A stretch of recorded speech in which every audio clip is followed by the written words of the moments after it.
Hello दोस्तों, आप सभी का स्वागत है आपके अपने YouTube चैनल मैथ्स पोर्टल के अंदर। दोस्तों, आज जो हमारा टॉपिक होने वाला है वो है क्लास 10 के चैप्टर 1 का जो Euclid division lemma and algorithm. अब आप कहेंगे कि सर ये लेमा एंड एल्गोरिथम होता क्या है। दोस्तों, क्या होता है कि ये दोनों के दोनों अलग होते हैं, लेकिन ये जो एल्गोरिथम होता है वो इसी लेमा पर बेस्ड होता है। इसमें कुछ अलग नहीं है। जब आप 4th और 5th क्लास के अंदर होते हैं और जब आप डिवीजन करते हैं तो उनके अंदर जो प्रोसेस हम फॉलो करते हैं वो सब ये डिवीजन लेमा और एल्गोरिथम का ही प्रोसेस होता है। दोस्तों, लेमा क्या होता है? लेमा की एक ऐसी चीज होती है, lemma is a proven statement. Means lemma जो है एक प्रूवन स्टेटमेंट होता है दोस्तों। जैसे कि कोई कहे कि 4 को 2 डिवाइड करता है, means 4 is divisible by 2 and 6 is also divisible by 2 and 8 is also divisible by 2।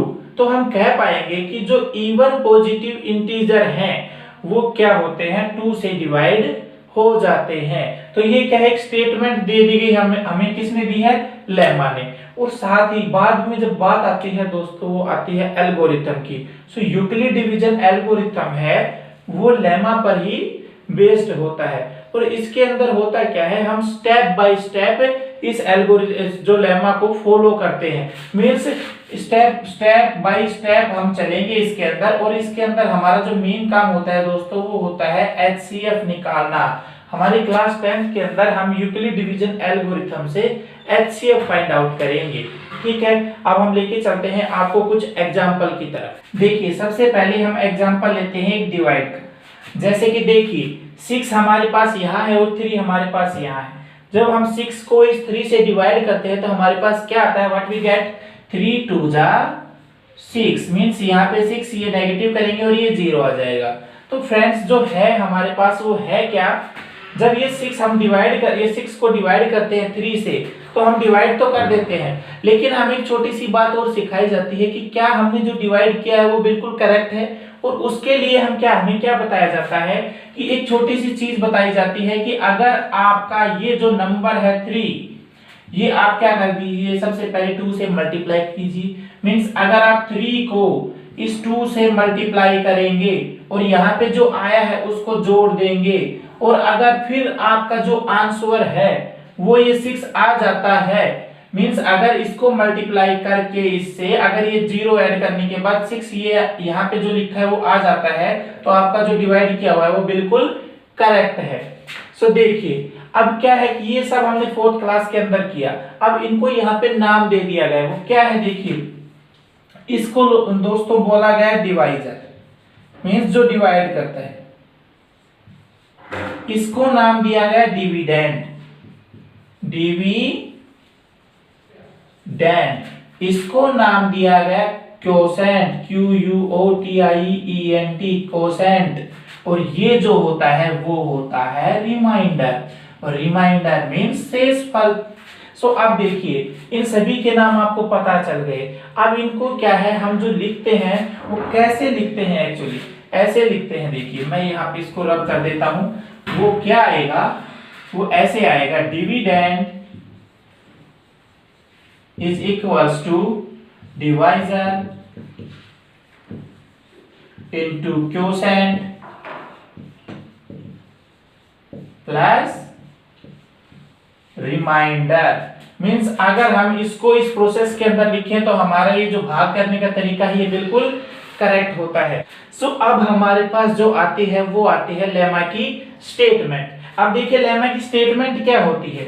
Euclid division lemma क्या कहता है कि 4 positive integer a and b, means किन्हीं 2 पॉजिटिव इंटीजर a और b, यहाँ पे कोई 2 पॉजिटिव इंटीजर मींस 2 नंबर है, देयर एग्जिस्ट, मींस यहाँ पे एग्जिस्ट करेंगे q एंड r एग्जिस्ट करेंगे सच दैट। और दोस्तों ये जो q और r होंगे तो q और r आपके कहां से होंगे, मैं यहाँ पे लिख देता हूं, Q और R जो होंगे वो होल नंबर से होंगे। और होल नंबर क्या होता है, वो जो Q और R होंगे ये होंगे होल नंबर से। और होल नंबर क्या होता है, होल नंबर हमेशा हमारे 0 से स्टार्ट होते हैं, मींस 0 1 2, मींस Q और R की वैल्यू 0 भी हो सकती है। अब देखिए कि 4 positive integer a and b means किन्हीं दो positive integer a and b के लिए देयर एग्जिस्ट यहां एग्जिस्ट करेंगे q एंड r, कोई q एंड r जो कि होल नंबर से होंगे इस प्रकार सच दैट कि a को आप इस a को किस फॉर्म में लिख पाएंगे कि a b q plus r की फॉर्म में लिख पाएंगे, और जहां पे r क्या होगा 0 से बड़ा या बराबर और लेस देन इस b से होगा। आप कहेंगे कि सर ये ऐसे कैसे होता है? आप देखिए दोस्तों, मैं इसको क्या कहता हूं b मान लेता हूं, इसको क्या मान लेता हूं a मान लेता हूं, इसको q मानता हूं और इसको मानता हूं r। अब देखिए 6 को हमारे जो 4th क्लास के अंदर जैसे कि मैंने अभी पहले बताया कि कैसे चेक करते हैं कि जो हमने भाग दिए बिल्कुल ठीक है। देखिए ये जो 6 है ये कैसे आएगा, इस b को इस q से मल्टीप्लाई करेंगे और प्लस ये रिमाइंडर कर देंगे। आप कहेंगे कि सर ये जो रिमाइंडर है ये 0 से बड़ा और इक्वल क्यों? क्योंकि दोस्तों जो रिमाइंडर होता है वो 0 आ सकता है, ये 0 से बड़ा आ सकता है, लेकिन b से छोटा रहेगा, इस नंबर से छोटा रहेगा, क्योंकि अगर ये 3 या 3 से बड़ा आ जाएगा तो भाग और आगे चला जाएगा। सो देखिए यूक्लिड डिवीजन लेमा हमें यही स्टेटमेंट बताता है जो कि हमने 4th क्लास में पढ़ी कि जो डिवाइड करते हैं वो एक्चुअली होता क्या है, उसी को हम यहाँ पे नाम के अंदर लिख देते हैं कि लेमा, और ये सब ये स्टेटमेंट वगैरह दे देते हैं और कंफ्यूज हो जाते हैं कि एक्चुअली ये होता क्या है। अब हमारा क्लास 10th का एक्सरसाइज 1.1 का पहला क्वेश्चन आता है जो कि क्या आता है कि HCF ऑफ 135 एंड 225 की हाईएस्ट कॉमन फैक्टर निकालिए 135 एंड 225 के बीच का। अब देखिए ये जो हम हाईएस्ट कॉमन फैक्टर है वो हमने पहले ही बताया है कि हम किससे निकालेंगे, यूक्लिड डिवीजन एल्गोरिथम की सहायता से। और यूक्लिड डिवीजन एल्गोरिथम क्या होता है, एक स्टेप बाय स्टेप प्रोसीजर होता है, वो तब तक चलता है दोस्तों जब तक रिमाइंडर क्या नहीं आ जाता 0, ध्यान रखिएगा। अब क्या होता है प्रोसीजर कैसे चलता है वो मैं आपको यहाँ पे बताऊंगा। देखिए आपको सबसे पहले बड़ा ही सिंपल है, आपको करना क्या है, आपको ये करना है कि 225 के अंदर 135 को का भाग देना है। आप देखिए 135 1 जा 135, इसको सब्ट्रैक्ट किया हमारे पास 90 आ गया। क्या दोस्तों ये जो रिमाइंडर है ये 0 आ गया? जी नहीं, अभी रिमाइंडर 0 नहीं आया है। अब क्या करूंगा, तो यूक्लिड डिवीजन एल्गोरिथम में मैं जब ये निकालता हूँ हाईएस्ट कॉमन फैक्टर तो इसमें दोस्तों डायरेक्ट भाग में नहीं देता, और आगे चलने के लिए प्रोसीजर क्या होता है, मैं इस 90 को तो एज ए डिवाइजर काम में ले लेता हूँ और इसको भाग का निशान लगाता हूँ, और जो यहाँ पे 135 है मैं इसको यहाँ पे लेके आता हूँ दोस्तों कि 135 को डिविडेंड के रूप में मैं लेके आ गया। अब देखिए 90 1 जा 90 एंड 92 जा 180, बड़ा चला जाएगा तो 90 1 जा 90। अब देखिए सब्ट्रैक्ट करेंगे तो ये आ जाएगा 5 और ये आ जाएगा 4। अब देखिए ये 45 फिर छोटा आ गया 90 से। अब मैं क्या करूंगा, इस 45 को क्या बना लूंगा, डिवाइजर के रूप में काम ले लूंगा। देखिए ऐसे चल रहा है ये धीरे धीरे, ऐसे स्टेप आया, फिर सेकंड स्टेप आया, फिर थर्ड स्टेप आ गया। अब देखिए 90 को मैं किसके अंदर ले लूंगा, इस ब्रैकेट की जो भाग का निशान है इसके अंदर ले लूंगा। अब देखिए 45 2 जा 90। अब देखिए दोस्तों हमारे पास जो आ गया रिमाइंडर वो आ गया है 0। और मैंने आपको यही बताया है कि ये टाइप का जो प्रोसीजर होता है वो तब तक लेके चलना है जब तक आपके पास रिमाइंडर क्या नहीं आ जाता 0। और जब आपके पास रिमाइंडर 0 आ जाएगा तो आप जो हाईएस्ट कॉमन फैक्टर बताने वाले हैं वो क्या आएगा, जो आपके पास है यहाँ पे क्या है, डिवाइजर के रूप में जो लास्ट के अंदर जो डिवाइजर आता है दोस्तों यही आपका इन दोनों नंबर के बीच का हाईएस्ट कॉमन फैक्टर होता है। अब देखिए मैं फिर से बता रहा हूँ ये प्रोसीजर कैसे चला। आप क्या करेंगे, बड़े वाले नंबर को यहाँ लिखेंगे, छोटे वाले का नंबर को यहाँ लिखेंगे, क्योंकि हमें पता है कि इनमें से क्या होता है, ए ग्रेटर देन होता है तभी तो भाग जाता है। अब देखिए ये बी है, ये ग्रेटर देन ए है।